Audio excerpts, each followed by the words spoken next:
അതാണ് സംശയമുള്ള കാര്യങ്ങളുണ്ടെങ്കിൽ അവിടെ ആ കാര്യങ്ങൾ സംശയത്തിന് അറുതി വരുത്തിക്കൊണ്ട് മാത്രം കാര്യങ്ങൾ തീരുമാനിക്കുക എന്നാണ് പ്രവാചകൻ സല്ലല്ലാഹു അലൈഹി വസല്ലമ സൂചിപ്പിച്ചിട്ടുള്ളത്. അത് പ്രവാചകൻ സല്ലല്ലാഹു അലൈഹി വസല്ലമയുടെ കാലത്തുണ്ടായ ഒരു സംഭവം നമുക്ക് ഹദീസിൽ കാണാൻ സാധിക്കും. സൗദ റളിയല്ലാഹു അൻഹ, അവരുടെ പിതാവിന്റെ പേരാണ്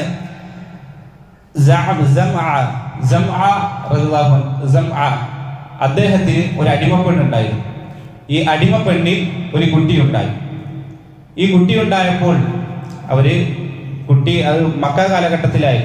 അങ്ങനെ മക്ക കീഴടക്കി മക്ക ഫതഹിന്റെ സമയത്താണ് മദീനയിൽ നിന്ന് പ്രവാചകനും അതുപോലെ സ്വഹാബത്തുമെല്ലാം അവിടെ എത്തിയ സന്ദർഭത്തിൽ മുസ്ലിം പക്ഷത്തുണ്ടായിരുന്ന സഅദ് ഇബ്നു അബീ വഖാസ് റളിയല്ലാഹു അൻഹു അദ്ദേഹം പ്രവാചകനോട് വന്നിട്ട് പറയുന്നുണ്ട്, ഈ സഅമയുടെ കൂട്ടത്തിൽ കഴിയുന്ന അവരുടെ അടിമപ്പെണ്ണിലുണ്ടായ കുട്ടി അത് എന്റെ സഹോദരൻ ഉത്ബ ഇബ്നു അബീ വഖാസ് അദ്ദേഹത്തിന്റെ കുട്ടിയാണ് എന്ന് ഇദ്ദേഹം വന്ന് പറയുകയുണ്ടായി.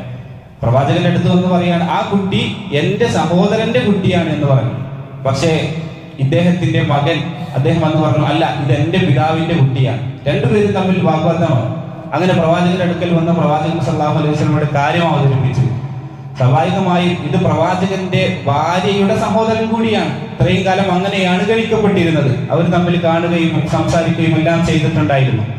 എന്നാൽ ഇതോടുകൂടി അവിടെ സംശയം ഉണ്ടാകുകയാണ്. പ്രവാചകൻ സല്ലല്ലാഹു അലൈഹി വസല്ലം അവിടെ വിധിച്ചത് ഇതാരെയാണോ സഅമയുടെ കുട്ടിയാണ് എന്ന തരത്തിലാണ് വിധിച്ചത്. പക്ഷേ അവിടെ അപ്പോഴും പ്രവാചകൻ സല്ലല്ലാഹു അലൈഹി വസല്ലമയോട് സഅദ് ഇബ്നു അബീ വഖാസ് റളിയല്ലാഹു അൻഹു പറയുന്നുണ്ട്, ഈ കുട്ടിയുടെ മുഖത്തേക്കൊന്ന് നോക്കൂ, ഇദ്ദേഹത്തിന് ഉത്ബയുടെ അതേ ചേരാണ് എന്നെല്ലാം പറയുന്നുണ്ട്. പക്ഷെ അടിസ്ഥാനപരമായി റസൂലുള്ളാഹിക്ക് പ്രത്യക്ഷമായി അറിയുന്ന കാര്യങ്ങൾ വെച്ച് റസൂലുള്ളാഹി വിധിച്ചു. അത് ഇയാളുടെ രൂപത്തിലാണ് വിധിച്ചത്.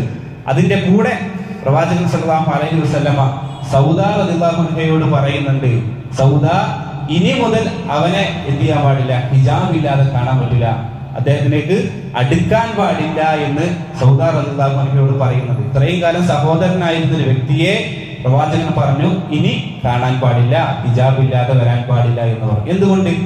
അവിടെ ഉറപ്പായിട്ടല്ല, ഒരു സംശയം വന്നു. സഹോദരനായിട്ട് തന്നെ ഇപ്പൊ പറഞ്ഞിട്ടുള്ളത് എങ്കിൽ പോലും ഉത്ബയുടെ മകനാണ് എന്നുള്ളൊരു ചെറിയൊരു വാക്ക് അവിടെ വന്നുപോയി.